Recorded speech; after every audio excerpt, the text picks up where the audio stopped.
Il est écrit dans Galates chapitre 3 verset 13, « Christ nous a rachetés de la malédiction de la loi, étant devenu malédiction pour nous. » Bien-aimé, as-tu déjà remarqué que certaines difficultés semblent se répéter de génération en génération dans une même famille?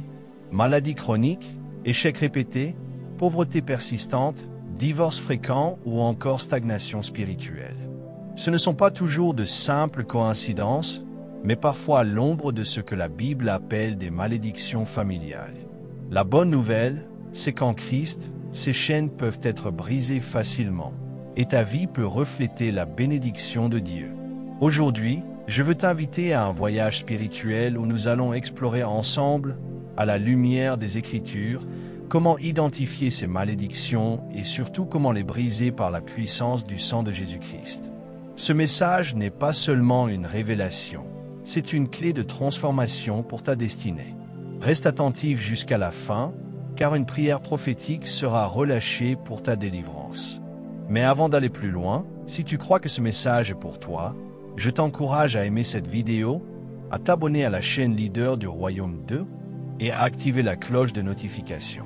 Tu seras ainsi connecté à chaque enseignement qui peut transformer ta vie. Écris en commentaire cette phrase « Je suis racheté par le sang de Jésus » afin de déclarer ta victoire dès maintenant. Prépare ton cœur, car le Seigneur va te révéler des vérités profondes qui vont libérer ton avenir. La Bible nous montre clairement que les malédictions familiales ne sont pas une invention de l'homme, mais une réalité spirituelle. Dans Exode chapitre 20 verset 5, Dieu déclare « Je punis l'iniquité des pères sur les enfants jusqu'à la 3e et la 4e génération de ceux qui me haïssent. » Cela révèle que certains péchés non confessés, certaines alliances occultes ou certaines désobéissances peuvent ouvrir la porte à des cycles destructeurs qui traversent les générations. Pourtant, il est important de comprendre que ce n'est pas une fatalité pour l'enfant de Dieu. Lorsque Jésus est venu, il a pris sur lui la malédiction afin que nous soyons libérés. C'est pourquoi Paul affirme dans Colossiens chapitre 2 verset 14, « Il a effacé l'acte dont les ordonnances nous condamnaient et qui subsistait contre nous, et il a détruit en le clouant à la croix. » Le problème, c'est que beaucoup de croyants continuent à vivre comme si la croix n'avait pas déjà accompli la victoire. Ils subissent des schémas de malheur, pensant que c'est leur destinée, alors que c'est un mensonge de l'ennemi. Le contexte biblique nous enseigne donc deux choses essentielles. Premièrement, les malédictions familiales sont réelles et peuvent affecter des générations entières. Deuxièmement, en Christ, nous avons reçu la puissance de briser ces chaînes et de marcher dans une vie nouvelle. C'est cette vérité que nous allons explorer en profondeur pour que tu comprennes non seulement comment identifier ces malédictions, mais surtout comment les briser facilement par la foi et la prière. Bien-aimés, maintenant que nous avons compris le fondement biblique des malédictions familiales et la victoire que nous avons en Jésus, il est temps de plonger dans les clés pratiques qui nous permettent de briser ces chaînes. Ces vérités ne sont pas théoriques, elles sont vivantes et efficaces pour toute personne qui les met en œuvre avec foi et persévérance.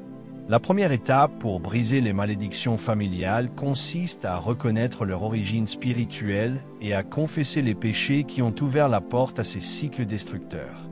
Dans le livre de Daniel chapitre 9 versets 4 à 5, nous voyons le prophète prier ainsi. « Je priai l'Éternel, mon Dieu, et je lui fis cette confession. Seigneur, Dieu grand et redoutable, toi qui gardes ton alliance et ta miséricorde envers ceux qui t'aiment et qui observent tes commandements. Nous avons péché, nous avons commis l'iniquité, nous avons été méchants et rebelles. » Remarquez que Daniel n'était pas personnellement responsable de toutes ses fautes, mais il s'identifiait au péché de sa nation et de ses ancêtres pour demander pardon à Dieu. Voilà le premier secret spirituel. On ne peut vaincre une malédiction sans la confronter dans la prière et la confession. Trop souvent, nous essayons de combattre les effets visibles, la pauvreté, la maladie, les blocages sans aller à la racine. Or, la racine est spirituelle. Jésus a dit dans Jean chapitre 8 verset 32, « Vous connaîtrez la vérité, et la vérité vous affranchira. » Reconnaître que certains problèmes viennent de péchés ancestraux ou de mauvaises alliances, c'est déjà mettre la lumière de la vérité sur ce que l'ennemi voulait garder dans les ténèbres. La confession brise le pouvoir de l'accusateur. L'ennemi se nourrit du non-dit, du silence et de la honte. Mais lorsque tu viens devant Dieu et que tu dis « Seigneur, je reconnais que mes pères ont adoré des idoles, qu'ils ont consulté des fétiches, qu'ils ont commis l'injustice et l'impureté. Mais je viens aujourd'hui devant la croix pour demander pardon. » Tu changes de position spirituelle. Tu refuses d'être complice du passé et tu entres dans l'alliance de la miséricorde de Dieu. Première clé donc, reconnaître et confesser, non pas avec culpabilité, mais avec foi. Car la parole nous dit dans 1 Jean chapitre 1 verset 9, « Si nous confessons nos péchés, il est fidèle et juste pour nous les pardonner et pour nous purifier de toute iniquité. » C'est la première porte de sortie, la première clé qui ouvre le chemin de la délivrance. Deuxième clé, briser les alliances par la puissance du sang de Jésus, 450 mots. Après avoir reconnu et confessé les péchés qui ont ouvert la porte à des malédictions, la deuxième clé consiste à briser les alliances spirituelles qui maintiennent ces chaînes. La Bible déclare dans Apocalypse chapitre 12 verset 11, « Ils l'ont vaincu à cause du sang de l'agneau et à cause de la parole de leur témoignage. » Cela signifie que le sang de Jésus n'est pas seulement un symbole, mais une arme spirituelle qui annule les contrats et les pactes que l'ennemi utilise contre nous. Dans l'Ancien Testament, les alliances se scellaient toujours par un sacrifice de sang. C'est ainsi que des générations entières pouvaient être liées à une divinité païenne ou à une pratique occulte par des sacrifices faits par les ancêtres. Mais à la croix, Jésus-Christ a versé son sang parfait pour établir une nouvelle alliance. Hébreux chapitre 9 verset 15 affirme « Voilà pourquoi il est le médiateur d'une nouvelle alliance, afin que, la mort étant intervenue pour le rachat des transgressions commises sous la première alliance, ceux qui sont appelés reçoivent l'héritage éternel promis. » Spirituellement, cela veut dire qu'aucune alliance ténébreuse ne peut résister devant la proclamation de l'alliance du sang de Jésus. Lorsque tu déclares par la foi « Je me tiens sous le sang de l'agneau », et toute alliance faite par mes ancêtres est annulée. Tu places un sceau divin qui efface l'autorité de l'ennemi. C'est ce que Josué a proclamé devant le peuple d'Israël en Josué chapitre 24 verset 15. « Moi et ma maison, nous servirons l'Éternel. » En d'autres termes, il refusait de continuer les alliances païennes de ses pères et établissait une nouvelle déclaration spirituelle. Concrètement, briser les alliances signifie renoncer dans la prière à tout lien occulte, couper toute chaîne invisible par la puissance du sang de Jésus et proclamer que tu es désormais enraciné dans la nouvelle alliance. Cela n'est pas un rituel compliqué, mais un acte de foi et d'autorité spirituelle. Car la parole de Dieu dit dans Colossiens chapitre 1 verset 13, « Il nous a délivrés de la puissance des ténèbres et nous a transportés dans le royaume de son Fils bien-aimé. » Deuxième clé, proclamer et appliquer le sang de Jésus-Christ comme ton bouclier, ta couverture et ton héritage. Là où une alliance maléfique criait contre toi, désormais c'est la voix du sang de l'agneau qui parle pour ta délivrance et ta bénédiction. La troisième clé pour briser les malédictions familiales consiste à s'attaquer aux autels spirituels qui alimentent ces chaînes générationnelles. Dans la Bible, un autel est un lieu de rencontre spirituelle où des sacrifices sont offerts pour établir une influence dans le monde invisible. Certains de nos ancêtres ont bâti des autels pour des idoles, des esprits ou des divinités païennes, et ces autels continuent de réclamer du sang, des sacrifices et des vies dans la lignée familiale. Mais la bonne nouvelle est que Jésus-Christ a donné aux croyants l'autorité de renverser ces autels par la prière et la puissance de sa parole. Dans Juges chapitre 6, nous voyons l'histoire de Gédéon. L'ange de l'Éternel lui ordonne de détruire l'autel de Baal que son père avait élevé et de bâtir un autel à l'Éternel à la place. Ce récit illustre une vérité puissante. Tant que l'autel païen restait debout, Israël demeurait opprimé. Mais lorsque l'autel fut renversé et remplacé par celui de l'Éternel, la victoire devint possible. De la même manière, il faut que tout autel dressé contre ta destinée soit renversé par le feu de la prière. La parole de Dieu dit dans Jérémie chapitre 1 verset 10, « Regarde, je t'établis aujourd'hui sur les nations et sur les royaumes, pour que tu arraches et que tu abattes, pour que tu ruines et que tu détruises, pour que tu bâtisses et que tu plantes. La prière fervente, accompagnée de déclarations bibliques, a ce pouvoir d'abattre les œuvres des ténèbres et d'ériger un nouvel autel de bénédiction dans ta vie et dans ta famille.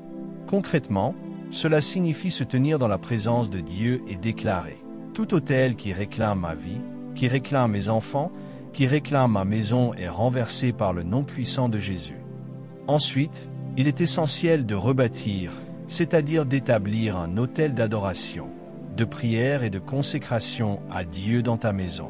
Chaque fois que tu pries, que tu loues et que tu proclames la parole, tu nourris l'autel de l'Éternel et tu établis sa domination. Troisième clé, détruire les autels de ténèbres et élever un autel de lumière. Là où le diable avait bâti des forteresses, tu élèves la bannière de Christ et la bénédiction commence à couler dans ta lignée familiale. Nous avons vu les clés pratiques pour briser les malédictions familiales. Mais il existe aussi des vérités profondes, souvent négligées, que la parole de Dieu révèle. Ces vérités cachées nous permettent d'aller au-delà des symptômes pour comprendre la racine spirituelle du problème et surtout de marcher dans une liberté durable. Découvrons ensemble la première de ces vérités. La première vérité que beaucoup ignorent, c'est que derrière chaque malédiction se trouve une voix spirituelle qui parle contre la personne ou la famille. Dans Genèse chapitre 4 verset 10, Dieu dit à Caïn, « La voix du sang de ton frère crie de la terre jusqu'à moi. » Cela nous révèle que le sang, les alliances ou les autels ont une voix qui parle dans le monde spirituel. Ainsi, une malédiction familiale n'est pas simplement un concept abstrait, c'est une accusation constante qui s'élève contre une lignée. Le diable est appelé l'accusateur des frères dans Apocalypse chapitre 12 verset 10. Il se sert des péchés non confessés, des pactes occultes et des paroles prononcées par les ancêtres pour maintenir une voix de condamnation sur la famille. Tant que cette voix n'est pas réduite au silence, elle continue de réclamer des vies et de bloquer les bénédictions. C'est pourquoi beaucoup prient sans voir de changement. Ils attaquent les conséquences, mais la voix spirituelle continue de parler contre eux. La bonne nouvelle est que le sang de Jésus parle plus fort que toute autre voix. Hébreux chapitre 12, verset 24 nous dit que Jésus est le médiateur de la nouvelle alliance et du sang de l'aspersion qui parle mieux que celui d'Abel. Cela veut dire que même si une malédiction crie contre ta famille, le sang de l'agneau élève une voix plus puissante qui proclame le pardon, la grâce et la rédemption. Concrètement, cela signifie que dans tes prières, tu dois invoquer le sang de Jésus comme ton témoignage. Tu dois déclarer que la seule voix qui a le droit de parler sur ta vie et sur ta maison, c'est la voix du sang de Christ. Chaque fois que tu proclames cela, tu réduis au silence l'accusation de l'ennemi et tu changes le verdict spirituel. Première vérité cachée, il faut discerner et faire taire la voix qui alimente la malédiction. Seul le sang de Jésus a l'autorité de parler plus fort et de proclamer la liberté de ta génération. Deuxième vérité cachée, la bénédiction est plus puissante que la malédiction. 450 mots. Beaucoup de croyants vivent dans la peur des malédictions, oubliant que la bénédiction de Dieu a toujours le dernier mot. Dans Nombre chapitre 23 verset 20, Balaam déclare « Voici, j'ai reçu l'ordre de bénir. Il a béni, je ne le révoquerai pas. » Malgré toutes les tentatives de Balak pour maudire Israël, la parole de bénédiction s'est imposée, car quand Dieu bénit, aucune malédiction ne peut annuler son décret. Cette vérité cachée est que l'ennemi peut brandir des accusations et rappeler les fautes passées, mais dès que Dieu relâche une bénédiction sur ta vie, elle a le pouvoir d'écraser toute malédiction. C'est pourquoi Paul affirme dans Éphésiens chapitre 1 verset 3 « Béni soit Dieu, le Père de notre Seigneur Jésus-Christ, qui nous a bénis de toutes sortes de bénédictions spirituelles dans les lieux célestes en Christ. » Note bien, nous ne serons pas bénis, nous sommes déjà bénis en Christ. La bénédiction précède même l'attaque de l'ennemi. Beaucoup ignorent cette vérité et donnent plus de poids à la malédiction qu'à la bénédiction. Ils passent leur vie à craindre les sorciers, les malédictions héritées ou les blocages, alors qu'ils devraient concentrer leur énergie à activer et manifester la bénédiction déjà acquise en Christ. Abraham en est l'exemple parfait. Malgré son âge avancé et la stérilité de Sarah, la bénédiction prononcée par Dieu a renversé toute impossibilité naturelle, donnant naissance à Isaac. Concrètement, cela veut dire que lorsqu'une malédiction est identifiée, au lieu de rester focalisé sur elle, tu dois proclamer et manifester la bénédiction de Dieu sur ta vie. Tu dois déclarer chaque jour « Je suis béni en Christ, ma maison est bénie, mes enfants sont bénis, et aucune malédiction n'a d'autorité sur nous. » En remplissant ta bouche de bénédiction, tu neutralises la puissance des malédictions. Deuxième vérité cachée, la bénédiction divine est supérieure et écrase toute malédiction. Celui qui croit en Jésus n'a pas à trembler devant l'ombre de l'ennemi, car la lumière de la bénédiction brille toujours plus fort. Troisième vérité cachée, la foi active est l'arme ultime contre toute malédiction. 450 mots. La troisième vérité, souvent ignorée, est que la malédiction ne peut pas subsister devant une foi vivante et active. Dans Galates chapitre 3 versets 13 à 14, l'apôtre Paul déclare « Christ nous a rachetés de la malédiction de la loi, étant devenu malédiction pour nous, afin que la bénédiction d'Abraham eût pour les païens son accomplissement en Jésus-Christ, et que nous reçussions par la foi l'Esprit qui avait été promis. » Ce texte nous montre que la délivrance de la malédiction n'est pas seulement une promesse, mais une réalité que nous devons saisir par la foi. Trop de croyants prient contre les malédictions, mais continuent à marcher dans la peur, le doute et l'incrédulité. Or, la foi véritable ne se contente pas de demander, elle s'approprie ce que Dieu a déjà accompli. La foi parle, la foi déclare, la foi agit. Hébreux chapitre 11 verset 1 définit la foi ainsi. Or la foi est une ferme assurance des choses qu'on espère, une démonstration de celles qu'on ne voit pas. Cela signifie que même si tu vois encore des blocages dans ta famille, ta foi doit proclamer que ces chaînes sont déjà brisées au nom de Jésus. Regardons l'exemple de la femme cananéenne dans Matthieu chapitre 15. Bien que rejetée au départ, elle a persisté dans sa foi jusqu'à obtenir la délivrance pour sa fille. Sa détermination a brisé le mur qui semblait l'empêcher d'accéder à la bénédiction. C'est une illustration claire que la foi insistante change les verdicts spirituels. Concrètement, briser les malédictions par la foi signifie que tu refuses de te voir comme une victime. Tu refuses de répéter l'histoire de tes ancêtres et tu choisis de marcher selon la parole de Dieu. Ta bouche devient un instrument de proclamation et tes actions un témoignage vivant que tu crois à la puissance du Christ. Troisième vérité cachée. La foi active est plus puissante que n'importe quelle malédiction. Quand un enfant de Dieu se lève dans la foi, les décrets des ténèbres sont annulés et la lumière de Christ brille dans toute la lignée familiale. La foi ferme la porte aux malédictions et ouvre la porte à la bénédiction éternelle. Les vérités bibliques que nous avons vues ne sont pas destinées à rester dans nos pensées comme de simples révélations théoriques. Elles sont des armes pratiques pour changer notre quotidien et transformer nos familles. C'est maintenant le moment de passer à l'application concrète en posant des actes spirituels qui vont t'ouvrir la porte à une liberté durable. La première action concrète que tu dois poser pour briser les malédictions familiales est d'établir un autel personnel et familial de prière. Comme nous l'avons vu avec Gédéon dans Juges chapitre 6, il a détruit l'autel de Baal et en a bâti un nouveau pour l'Éternel. La prière régulière, persévérante et centrée sur la parole de Dieu est cet autel spirituel qui change les atmosphères dans une maison. Il ne s'agit pas seulement de prier de temps en temps quand les problèmes surgissent, mais de consacrer des moments précis où toi et ta famille vous rassemblez pour chercher la face de Dieu.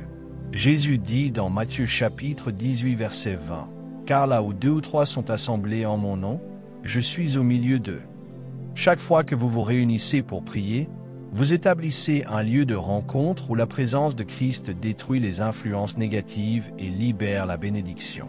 Concrètement, commence par choisir un temps fixe chaque jour ou chaque semaine pour prier avec ta famille. Prenez des psaumes, proclamez les promesses de Dieu, confessez que le sang de Jésus couvre votre maison et demandez au Saint-Esprit de sanctifier vos générations. Avec le temps, cet autel deviendra un mur de feu qui protège ta maison contre toute voix accusatrice et tout plan de l'ennemi. Le premier acte de transformation, c'est donc d'élever un autel vivant dans ta maison. Quand l'autel de Dieu est entretenu par la prière et la louange, les autels de ténèbres s'affaiblissent et s'écroulent. Ce choix marquera le début d'une atmosphère de bénédiction qui couvrira non seulement ta vie, mais aussi celle de ta postérité. Le deuxième acte essentiel pour briser les malédictions familiales est de renoncer verbalement à tout héritage spirituel négatif et de proclamer avec foi ton appartenance à la nouvelle alliance en Jésus-Christ. La Bible dit dans Romains chapitre 10 verset 10, « C'est en croyant du cœur qu'on parvient à la justice, et c'est en confessant de la bouche qu'on parvient au salut. » Autrement dit, ce que tu proclames avec ta bouche a une puissance spirituelle extraordinaire. Tant que tu ne déclares pas ton détachement des alliances de tes ancêtres, l'ennemi continuera à s'appuyer sur leur voix pour revendiquer ton avenir. Mais dès que tu ouvres ta bouche pour dire « Je renonce à toute alliance occulte, je refuse toute malédiction héritée, et j'entre dans la nouvelle alliance par le sang de Jésus », tu changes légalement de position dans le monde spirituel. Apocalypse chapitre 12 verset 11 affirme « Ils l'ont vaincu à cause du sang de l'agneau et à cause de la parole de leur témoignage. » La proclamation est donc un acte juridique dans le tribunal céleste qui réduit au silence l'accusateur. Concrètement, prends du temps seul ou avec ta famille pour faire des proclamations audibles. Déclare que ta maison appartient à Christ, que tes enfants sont couverts par le sang de Jésus, que les cycles d'échecs, de maladie, de pauvreté ou de division sont brisés et que tu marches désormais dans la bénédiction d'Abraham. Cette confession constante devient un bouclier qui bloque les flèches du diable et ouvre les portes de la faveur divine. Le deuxième acte de transformation est donc la proclamation. Chaque parole de bénédiction que tu sèmes est une semence spirituelle qui produit un nouveau futur. En refusant verbalement les anciennes chaînes, tu ouvres la voie à une génération nouvelle et victorieuse. La troisième action concrète pour briser les malédictions familiales est de marcher chaque jour dans l'obéissance et la sanctification. Beaucoup de croyants prient avec ferveur pour la délivrance, mais continuent à ouvrir des portes au travers de désobéissances répétées. La Bible dit dans Deutéronome chapitre 28 versets 1 à 2, « Si tu obéis à la voix de l'Éternel, ton Dieu, en observant et en mettant en pratique tous ces commandements que je te prescris aujourd'hui, l'Éternel, ton Dieu, te donnera la supériorité sur toutes les nations de la terre. Voici toutes les bénédictions qui se répandront sur toi et qui seront ton partage lorsque tu obéiras à la voix de l'Éternel, ton Dieu. » L'obéissance ferme la porte aux malédictions et ouvre celle aux bénédictions. Même si tes ancêtres ont commis des fautes, lorsque toi tu choisis de marcher dans l'intégrité, tu brises la continuité de ces malédictions. Ézéchiel chapitre 18 verset 20 affirme « L'âme qui pêche, c'est celle qui mourra. Le fils ne portera pas l'iniquité de son père, et le père ne portera pas l'iniquité de son fils. » Ce passage établit clairement qu'un enfant qui marche dans l'obéissance peut couper le cycle du péché familial. Concrètement, cela signifie que tu dois être vigilant dans tes choix, refuser les compromis, rejeter les pratiques occultes déguisées, fuir les comportements qui nourrissent l'impureté et rechercher chaque jour la sainteté. La sanctification n'est pas une option pour celui qui veut marcher dans la victoire. Jésus lui-même a dit dans Jean chapitre 14 verset 30, « Le prince du monde vient. Il n'a rien en moi. Plus tu te sanctifies, moins l'ennemi trouve une prise pour revendiquer ta vie. » Troisième acte de transformation. Fais de l'obéissance un style de vie. En choisissant de marcher chaque jour dans la sainteté, tu fermes définitivement les portes aux malédictions et tu ouvres celles de la bénédiction. Bien-aimés, nous avons parcouru ensemble des vérités puissantes. Nous avons vu que les malédictions familiales ne sont pas une fatalité, car Christ nous a rachetés de toute malédiction en devenant lui-même malédiction pour nous. Nous avons découvert qu'il faut reconnaître et confesser les péchés générationnels, briser les alliances par le sang de Jésus, renverser les autels familiaux, comprendre les vérités cachées comme la puissance des voies spirituelles, la supériorité de la bénédiction et la force d'une foi active. Nous avons aussi exploré des actes pratiques de transformation. Établir un autel de prière, proclamer la nouvelle alliance, marcher dans l'obéissance et la sanctification. Je t'encourage maintenant à ne pas garder cette parole pour toi seul. Mets-la en pratique dès aujourd'hui. Et si ce message a nourri ta foi, abonne-toi à la chaîne Leader du Royaume 2, aime cette vidéo et partage-la autour de toi afin que d'autres aussi soient libérés par la puissance de la vérité. Écris en commentaire « Je suis libre en Jésus-Christ » comme un acte de foi et de proclamation de ta victoire. Éternel Tout-Puissant, je viens devant ton trône de grâce pour élever tous ceux qui ont écouté ce message. Tu es le Dieu fidèle, le Dieu des alliances, et tu n'oublies jamais les tiens. Seigneur, nous reconnaissons que nos familles ont parfois ouvert des portes par ignorance, par rébellion ou par idolâtrie. Mais aujourd'hui, nous confessons nos péchés et ceux de nos pères, et nous demandons pardon au nom de Jésus-Christ. Père, merci pour le sang de l'agneau qui parle plus fort que toute voix d'accusation. Merci pour la croix qui a cloué nos malédictions, nos dettes spirituelles et nos condamnations.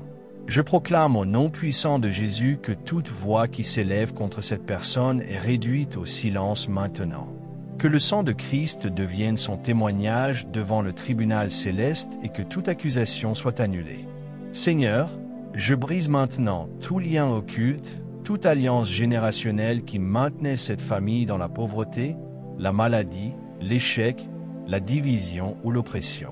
Par l'autorité de la parole dans Colossiens chapitre 2 verset 15, j'annule tout décret de l'ennemi et je proclame la victoire de Jésus-Christ. Que toute chaîne invisible tombe, que tout joug soit brisé, que toute forteresse de ténèbres soit détruite dans le nom puissant de Jésus. Père éternel, je proclame ta bénédiction sur cette personne et sur sa maison.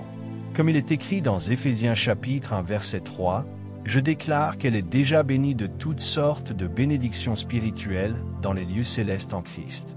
Je libère la bénédiction d'Abraham sur sa vie, la bénédiction de fécondité, de prospérité, de santé divine et de paix intérieure. Seigneur, je prie que le Saint-Esprit l'aide à bâtir un autel de prière dans sa maison. Que chaque moment de prière devienne un feu qui consume les ténèbres. Je prie que sa bouche proclame chaque jour les promesses de l'Alliance nouvelle et que ses pas marchent dans l'obéissance et la sanctification.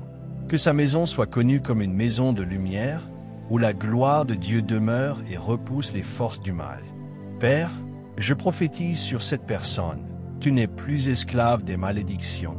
Tu es héritier de la bénédiction. Tu n'es plus sous l'oppression. Tu marches dans la liberté. Tes enfants ne répéteront pas les erreurs de tes ancêtres, mais ils connaîtront la gloire de Christ.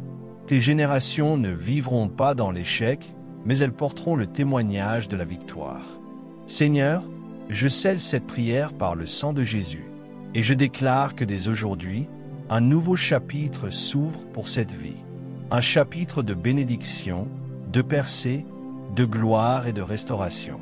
Père, que ton esprit consolide cette délivrance et qu'il fortifie ton enfant à rester ferme dans la foi. Je termine en proclamant selon Nombre chapitre 6 versets 24 à 26. Que l'Éternel te bénisse et te garde. Que l'Éternel fasse luire sa face sur toi et t'accorde sa grâce. Que l'Éternel tourne sa face vers toi et te donne la paix. Dans le nom puissant et glorieux de Jésus-Christ, j'ai prié et déclaré. Amen.